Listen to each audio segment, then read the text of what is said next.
6 million barrels a day of global refining capacity vanished because of conflict in the Middle East. And yet somehow, this American refiner is just sitting there minting cash. Welcome to Earnings Unscripted. I mean, the geopolitical ironies are pretty thick today. It is May 5th, 2026, and we're looking at Marathon Petroleum, ticker MPC, and their first quarter numbers.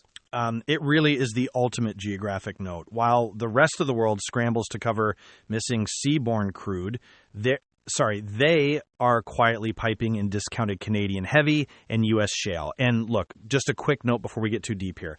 This podcast is just our personal opinion, definitely not financial advice. Keep your own counsel out there. Right. Yeah. Please don't go buy an oil refinery just because we said they had a good quarter. But honestly, Miro, this swing here is kind of incredible. Revenue came in at $34.57 billion. That's up 9% year over year. I actually don't have the sequential numbers handy, but they swung from a net loss last year to $511 million in net income. Earnings came in at $1.73 a share, so just night and day from a year ago. It is. Adjusted EBITDA was $2.76 billion. That is roughly a 40% jump. And the market clearly saw the setup coming because the stock had this massive, I think it was a 50% run-up just during the first quarter. A 50% move for a legacy refiner is wild. Exactly. So expectations were already elevated. Then on earnings day, it chopped around a bit in the morning, got a little volatile, but once the call started, the stock just staged a steady afternoon rally. It locked in a 2.57% gain against the prior day close. Investors are basically rewarding the pure execution. They ran at 89% utilization with the lowest unplanned downtime in a decade. No fires, no sudden outages. When margins are this wide, you just need the plumbing to work. Yeah, they really capitalized on it. And what I found so fascinating is that they aren't just sitting back processing oil. They're actively outsmarting the market. Like their trading desk went out and bought 10 million barrels of crude directly from the government's Strategic Petroleum Reserve. Just entirely cut out the middlemen. Right. No broker fees, no premium. It's a remarkably agile move, essentially acting like a trading house to secure summer supply. And when you pair that physical agility with a massive regulatory assist, the IRS finally clarified the 45Z clean fuel tax credit rules in February. That let Marathon Petroleum instantly recognize back credits, and it flipped their renewable diesel segment from a pretty big loss straight to a positive $38 million in EBITDA. Wow. So basically geopolitical panic and a tax clarity both just fell perfectly into their lap at the same time. Pretty much, but those conditions never stay stable for long. Fair point. All right, let's get into the details. So if we are looking at the details of how they are making this money, we really have to talk about the trading desk. They are basically operating, a hedge fund wrapped inside a refinery right now. Okay, a hedge fund. That sounds inherently risky for a legacy pipeline company. It is, but they are playing the physical market beautifully. Take this situation in the first quarter with Venezuelan crude. The industry calls them Ven's cargoes. Because of shifting geopolitical sanctions, suddenly there were a few of these rare shipments hitting the water. Right, which everyone usually fights over because the margins can be, they can be huge. Exactly. But instead of bidding on them like everyone else, Marathon just sort of sat back. They let their competitors distract themselves fighting over these 5 exotic shipments. And the sheer presence of that Venezuelan oil created a temporary glut. It drove down the price of their usual feedstock, the heavy Canadian crude. Oh, wow. So they basically let the rest of the market bid up the shiny new thing while they quietly scooped up the Canadian stuff at a massive discount. Precisely. They locked in record pipeline volumes of Canadian crude while everyone else was playing PR games on the coast. It is just brilliant tactical sourcing. And they're pairing that with entirely new export routes. I saw the notes about shipping diesel from Los Angeles to Australia. I mean, how does that even make economic sense? Normally it doesn't make any sense at all. But when global supply shocks scramble the traditional routing, the math changes completely. They actually used a Jones Act waiver to move jet fuel around the U.S. coast, which is already rare.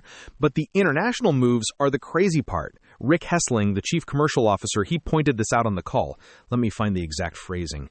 He said, We really were creative and made some unique movements. We moved ULSD from LAR to Australia. First time ever we've done that. And then he mentioned they moved naphtha to Asia. That is wild. I mean, after 140 years in business, they are literally inventing trade routes across the Pacific. That agility is just not something you expect from legacy oil. No, it's not. And here's the uncomfortable part, that agility has a very real price tag when markets are swinging this wildly. Okay, right. I noticed a pretty alarming number in the cash flow statement regarding derivatives. Yeah. $500 million. Jeez, that is a heavy hit. It is an unrealized loss on their refining derivatives. Look, to protect themselves from this massive market run-up, they have to hedge. The market is in steep backwardation right now, meaning current prices are way higher than future prices. But because crude shot up so fast with the Iran conflict, they got caught holding the wrong side of those protective bets. So that $500 million is just paper losses for now, right? It isn't actual cash out the door. It is paper, yes, but the margin calls are very real. They had to park $340 million of actual working capital just to cover those positions. CFO Maria Curie specifically called it out. That is a huge chunk of cash just trapped in margin accounts, not generating any return. I mean, that is a massive liquidity drag just to stay insured, especially when they just front-loaded a huge chunk of their yearly maintenance costs too, right? Yeah, exactly. They pulled 40% of their full-year turnaround costs into the first quarter. It was a $530 million expense. They wanted the maintenance done early so they could run flat out in the summer. But combined with the margin calls, that is almost $1 billion of cash flow tied up or spent in a single quarter. Exactly. And if conditions normalize suddenly, say the geopolitical premium pops and prices drop, untangling those hedges could create some serious accounting noise. They are making a fortune on the refining spreads, yes, but they are tying up serious cash just to manage the downside risk. It is almost a liquidity trap hidden inside a windfall quarter. So, balancing all that physical agility against those massive cash outlays, where does this leave their actual balance sheet and trajectory heading into next quarter? Honestly, the balance sheet is, well, it is built like a tank. Look, total cash did drop about 40% to roughly $2.15 billion, but they are managing debt perfectly, and that cash burn was mostly a strategic setup. Right. So they were essentially taking the medicine early. Exactly. I mean, they just guided to a massive 94% utilization rate for the second quarter. Total throughput is projected to push almost 3 million barrels a day. They absorbed all that maintenance cost in trapped capital in Q1 specifically so they can just run the machines hot right now. Which feels incredibly well-timed for peak summer driving demand. It is, and the management team knows it. Rick Hessling actually said the quiet part out loud on the earnings call regarding their geopolitical advantage. Let me just find the quote here. He said, "We postured this quite well going into driving season. Now, with the conflict remaining, we continue to be in a great spot to capture margin." Wow, a great spot to capture margin. I mean, it is very honest. It really strips away the corporate polish and gets right down to the math of how they view global conflict. It does. It is just another variable in their spread. And looking ahead, the real question is what they decide to do with all this incoming cash, because they are sitting on about $8.6 billion of dry powder for share repurchases. Mostly from that fresh $5 billion authorization they just got approved, right? Yes. But if the Middle East tension suddenly cools off or the inventory unwinds the wrong way, those steep forward prices will drop. The temporary margin party ends. So you have to watch if they deploy that buyback capital aggressively right now or if they hold on to the cash because they see the cycle turning. Because gravity always wins eventually, even if you are bypassing government brokers and shipping diesel to entirely new continents, you're still bound by the same commodity cycles. Always. They played this quarter brilliantly, but they are still strapped to the same roller coaster as everyone else.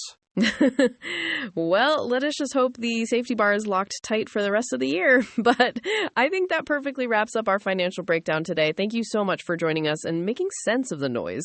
Absolutely. Thanks for listening, everyone. Catch you next time. quick note before we completely wrap, if you want these drops to just show up automatically, go ahead and follow the podcast. Also, just a reminder that our voices and the initial research prep are generated using AI, which is how we get these out so fast. We love hearing from you, so if you have a ticker you want us to untangle next, shoot a message to earningsunscripted@datamadness.ca or grab the X link in the show notes. See you out there.